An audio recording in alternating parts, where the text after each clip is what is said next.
좀 당황스러웠던 거는 네. 7월 ISM 제조업 지수 결과를 놓고 미국 경기 침체에 대해서 갑자기 고조되는 분위기였거든요. 근데 재밌는 거는 ISM 제조업 지수는 네. 기존에도 수축 국면에 놓여 있었단 말이에요. 7월 지표 발표 전에 3개월 동안 수축 국면에 놓여 있을 때는 아무런 얘기가 없다가 갑작스럽게 경기 침체로 연결되는 거 보면 코에 걸면 코걸이, 귀에 걸면 귀걸이 상황에 따라서 해석하는 게 각기 달라지는 흐름들이 되게 잘못된 거거든요. 일단 미국의 경기 침체 아직은 아니고요. 미국 경기 침체발 증시 하락이 나타나기 전까지는 S&P 500의 상단은 6,100까지 정도는 열어놨었는데 이유 없이 떨어졌잖아요. 미국에서 이전까지는 추가적으로 올라가는 부분들에 대해서 걱정을 안 하셔도 되지 않을까 생각을 하고 있습니다. 네.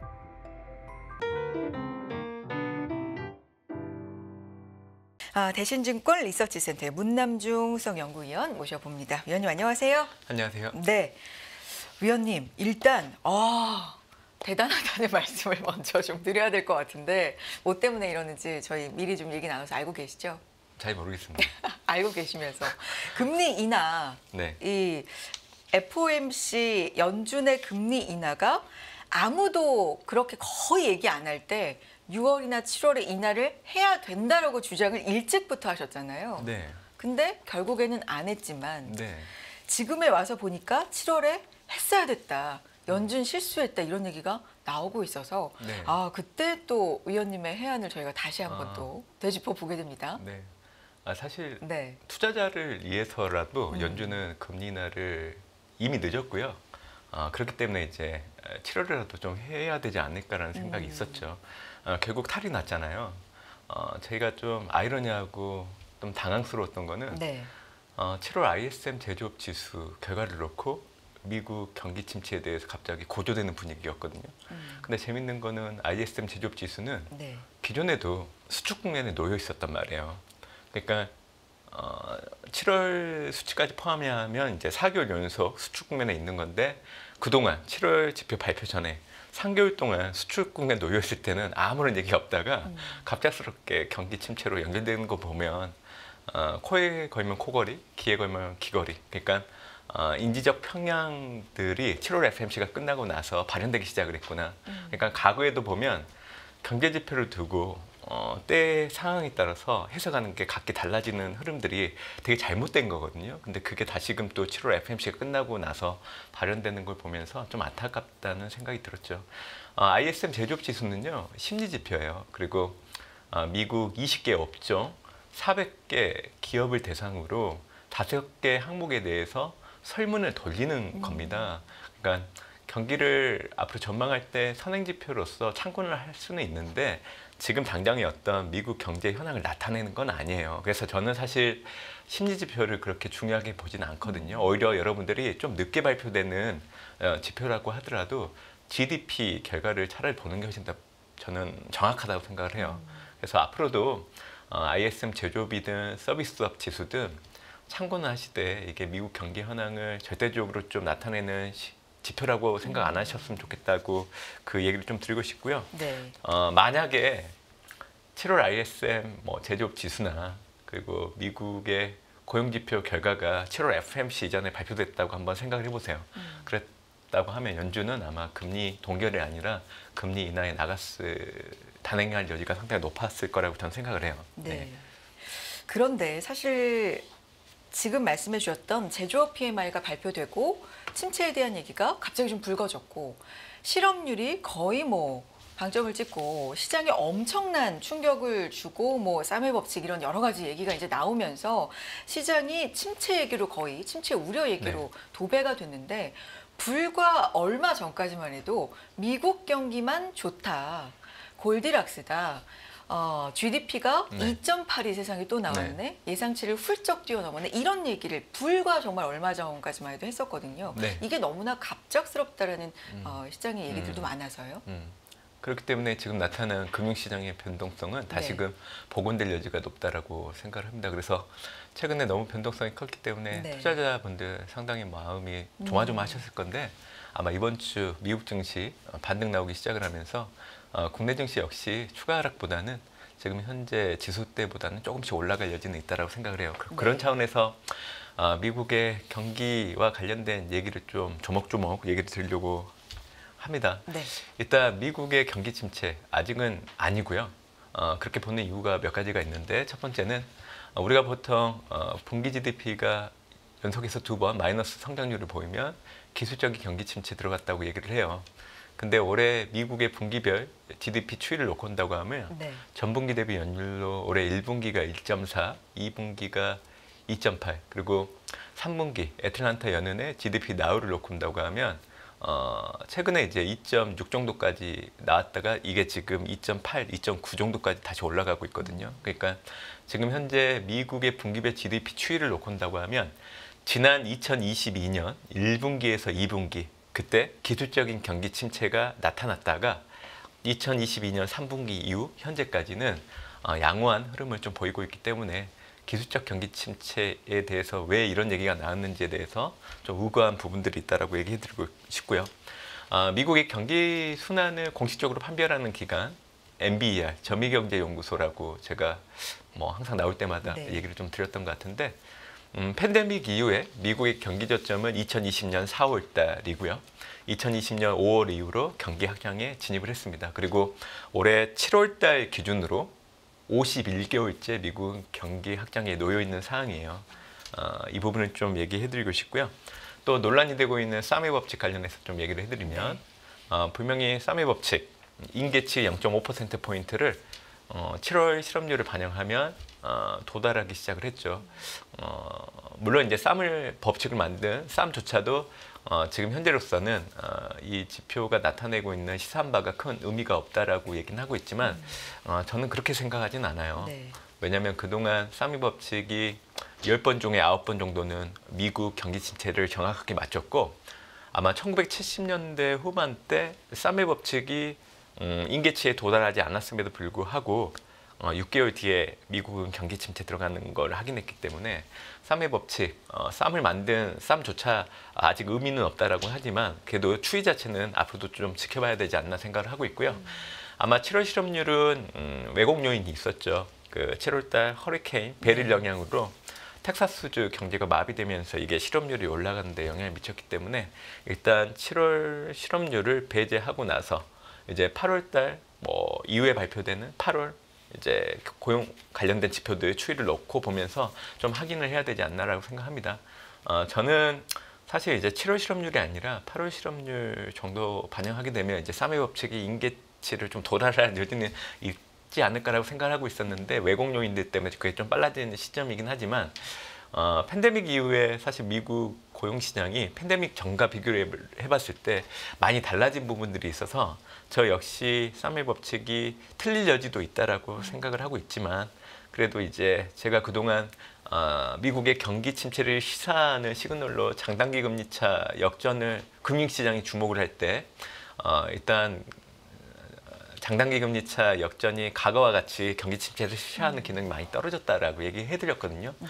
그럴 때마다 이제 제가 쌈의 법칙을 얘기를 드렸던 겁니다. 그렇기 때문에 저는 중요성을 좀 가지고 있고 얘기를 드리는 거고 제가 장단기 금리차 역전 관련해서 얘기가 나기 때문에 좀 드리고 싶은 네네. 얘기는 이제는 장단기 금리차 역전이 미국 경기 침체를 시사하는 기능이 좀 살아나고 있다고 생각을 해요. 그러니까 최근 들어서 10년물하고 2년물 역전 이게 이제 다시금 역전되지 않는 흐름으로 좀 네. 가고 있잖아요. 그래서 과거에 팬데믹 이전에 미국이 경기 침체 들어갔을 때 항상 밟았던 패턴이 있어요. 우선적으로는 미국 연준이 금리 인상을 중단을 해야 되고요. 잘 이제 생각을 해보세요.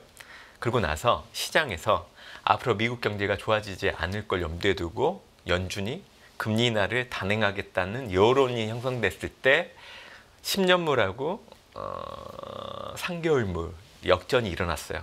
잘 생각해 보세요. 지난해 7월 달에 연준의 금리 인상이 중단됐죠. 그리고 최근 들어서 미국 경기 침체 관련된 부분들 고조되고 있죠. 그러다 보니까 지금 연준 뭐 75pp 정도 긴급적으로 금리를 내려야 된다는 여론이 막 형성되고 있잖아요. 이런 상황에서 기존에 역전됐던 장단기 금리 차가 역전이 해소되면서 다시금 이게 역전되는 형태로 가잖아요. 그러면 기존의 장단기 금리차 역전이 미국 경기 침체를 시사했던 그 메커니즘이 이제는 원활하게 돌아가고 있는 거예요. 그래서 이거를 반영한다고 보면 지금 당장은 아니에요. 네.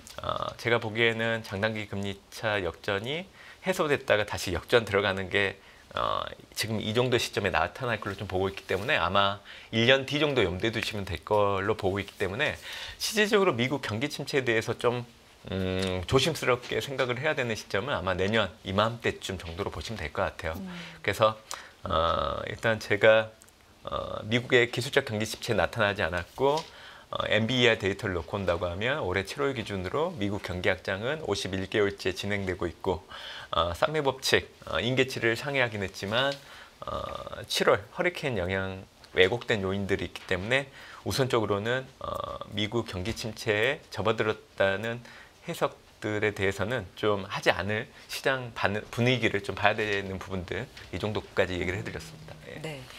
그러면 시장에 대해서는 지속적으로 올해는 특히나 미국의 대선을 좀 강조해 주시면서 S&P 500 아주 최고로 제시해 주실 때 제 기억엔 6,100까지도 제시를 맞습니다. 해 주셨던 것 같은데 그렇다면 지금 상황이 이렇게 침체 우려 불거지고 뭐 여러 가지 변동성이 나타나고 있는 이 시기 복원력이 어느 정도 힘을 가지고 그럼 6,100까지도 여전히 가능하다 이렇게 보시는 거예요? 어떠세요?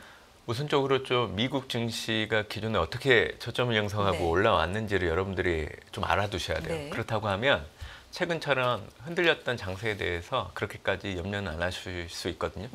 그러니까 팬데믹 이후에 미국 증시가 저점을 형성하고 반등하기 시작한 시점이 미국의 물가지표 PCE가 전년동월 대비 6%를 기준으로 해서 이를 하회하기 시작할 때부터 미국 증시가 저점을 형성하고 반등하기 시작을 했어요. 그게 2022년 12월이에요. 그렇기 때문에 미국 증시가 상승하는 조건 한 가지. 지금 PC가 6% 언더 아래에서 움직이고 있잖아요.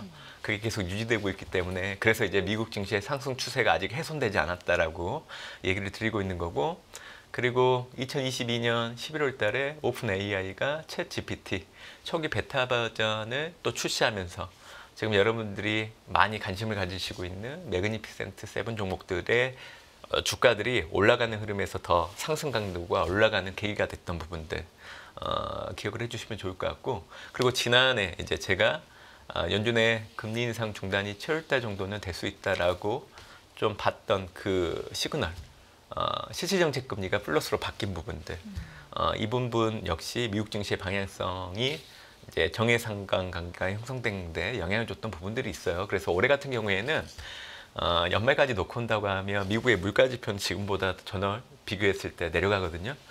결국 정책금리하고 물가 간의 스프레드가 계속 벌어지기 때문에 미국 증시의 상승 추세는 여전히 유효하다라고 그렇게 좀 보시면 될 것 같아요. 제가 미국 경기 침체발 증시 하락이 나타나기 전까지는 S&P 500의 상단은 6,100까지 정도는 열어놨었는데 최근에는 뭐 이유 없이 떨어졌잖아요. 경기 침체가 전혀 고려되지 않을 수 있는 상황임에도 불구하고 그래서 지금으로서는 우선적으로 직전 고점 수준까지는 좀 보셔도 될 거라고 생각을 하고 있기 때문에 미국 증시 미국 대선 이전까지는 추가적으로 올라가는 부분들에 대해서 걱정을 안 하셔도 되지 않을까 생각을 하고 있습니다. 네. 그런데 이제 경기 침체가 가장 주되게 차지하는 이번 변동성의 원인이었지만 이것만 있는 게 아니라 뭐 일본의 영향이라든지 네. 엔화 중심의 뭐 변동성이라든지 네. 이런 부분도 상당히 지금 영향을 많이 미쳤고 고점 인식이라는 것도 어느 정도는 좀 미치지 않았나 싶기도 해요. AI 이 내러티브가 최근에는 좀 흔들리면서 너무 많이 올랐다. 그런데 이런 어떤 핑계들도 좀 이유들도 덧붙여지면서 하락한 것도 크지 않나 싶은데 여기에 대해서는 뭐 그래도 6,100까지도 열어둘 수 있는지 여기도 궁금합니다. 일단 기술주들이 변동성이 좀 심한 종목들이에요. 네. 그러니까 올라갈 때 많이 올라가잖아요. 근데 그때는 아무도 얘기를 안 해요. 왜 이렇게 많이 올라가냐고. 근데 떨어질 때는 또 많이 떨어지니까 이런 시점에서 또 이제 기술주 전반적으로 좀 좋아지지 않나라고 그런 얘기를 많이 하시는데 네. 제가 실적을 갖고 얘기를 해드릴게요. 지금 2분기 어닝 시즌이 진행 중이잖아요. 네. 미국 같은 경우에는 S&P 500의 EPS 증가율은 8월 첫째 주 기준으로 11.5% 전년 동기 대비 증가하는 게 추정되고 있어요. 그러니까 6월 말이 8.9였고요. 일주일 전이 9.8이었기 때문에 지금 미국의 실적은 시간이 지날수록 상향 조정되고 있어요. 근데 그 11개 섹터 내에서 실적 개선을 주도하고 있는 섹터는 커뮤니케이션, IT입니다. 그러니까 커뮤니케이션은 2분기 EPS 증가율이 23.4%, IT 같은 경우에는 18.7% 정도 되거든요.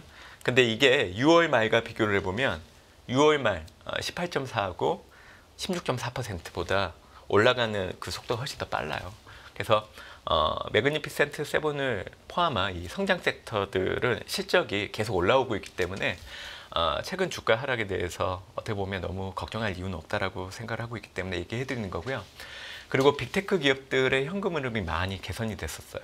예전 같았으면 잉여 현금들을 재투자하거나 배당을 하더라도 간헐적으로 하는 형태, 그러니까 소극적인 배당 정책들을 보여줬지만 지금은 아마존을 제외하고 빅테크 기업들이 대부분 배당을 하고 있거든요. 결국 배당을 하고 있다는 얘기는 어떤 의미냐면 사실 대규모 자본 지출에 대한 수요는 계속 늘어나요. 예를 들면 메타 플랫폼스 같은 경우에도 메타 산업에 대한 투자를 계속 하다 보니까 사실 벌어들이는 거 대부분을 그쪽에 다 올인하고 있거든요. 그러다 보니까 이제 시장에서는 좋은 평가를 받지 못하고 있는 부분들이 있죠. 그럼에도 불구하고 배당도 하고 있잖아요. 그러니까 그만큼 현금 창출 능력이 커졌던 부분들이 있기 때문에 앞으로도 주가 상승에 기여할 여지는 상당히 높다라는 부분들 얘기해드리고 싶고, 그리고 어차피 이제는 9월 달에 연준은 무조건 금리 인하를 해요. 이 얘기는 결국 기업들 입장에서 자본 비용이 줄어드는데 영향을 미칠 수밖에 없거든요. 그 얘기는 결국 장기 성장되는 주식들 입장에서는 주가가 더 올라갈 수 있는 모멘텀이 될 근거는 될 수 있다라는 거죠. 그래서 저는 기술주도 앞으로 계속 올라갈 수 있다라고 얘기해드린 이유가 지금 얘기 드렸던 세 가지 이유를 가지고 얘기를 드리고 있습니다. 실적, 그리고 강력한 현금 창출 흐름, 이로 인한 주주환원이 강화되고 있는 부분들 얘기해드렸고, 어차피 이제 금리 인하가 시작되기 때문에 자본 비용이 감소되는 부분들을 염두에 두고 생각을 해야 된다 생각을 하고 있고요. 제가 최근에 이제 일본 증시 관련해서 보고 있는 게 있는데, 엔캐리 트레이드 자금을 가지고 이제 좀 많은 분석을 하고 있는데요. 지금은 엔캐리 트레이드 자금들이 움직이지 않아요, 여러분들. 근데 자꾸만 이걸 가지고 관련된 국가들 증시 하락하는 데 영향을 줄 수 있다고 얘기를 하고 있는데요. BOJ가 금리를 올렸지만 여전히 연준은 금리 인상을 중단하고 있잖아요. 그러니까 미일 간의 금리 차를 놓고 온다고 하면 여전히 갭이 3%포인트 정도 돼요. 그러니까 일본보다는 미국이 금리가 높죠. 그러면 굳이 미국에 있는 자금이 일본까지 갈 이유가 없어요. 어떤 얘기인지 아시겠죠? 그리고 또 하나는 IMF가 올해 미국의 경제 성장률을 2.8% 추정을 하고 있고, 일본 같은 경우에는 0.5% 추정하고 있단 말이에요. 이런 상황에서 자금들이 일본으로 옮겨간다? 어려워요. 그래서 엔캐리 트레이드 자금들이 움직일 수 있는 환경은 분명히 만들어지고 있는데, 이번에 BOJ가 금리 인상을 했다는 이유만으로 그 자금들이 갑자기 움직인다? 그거는 아직은 시기상조라는 얘기를 해드리고 싶다라는 거죠. 그렇기 때문에 앞으로 연준이 9월 달에 금리 인하를 하고 BOJ가 추가적으로 금리를 올리는 게 확인될 때마다 엔캐리 트레이드 자금들이 움직일 수 있는 여력은 커진다라는 정도로 좀 확인을 해주시면 좋지 않을까 생각을 해요. 알겠습니다. 여기까지 듣겠습니다. 대신증권 리서치센터의 문남중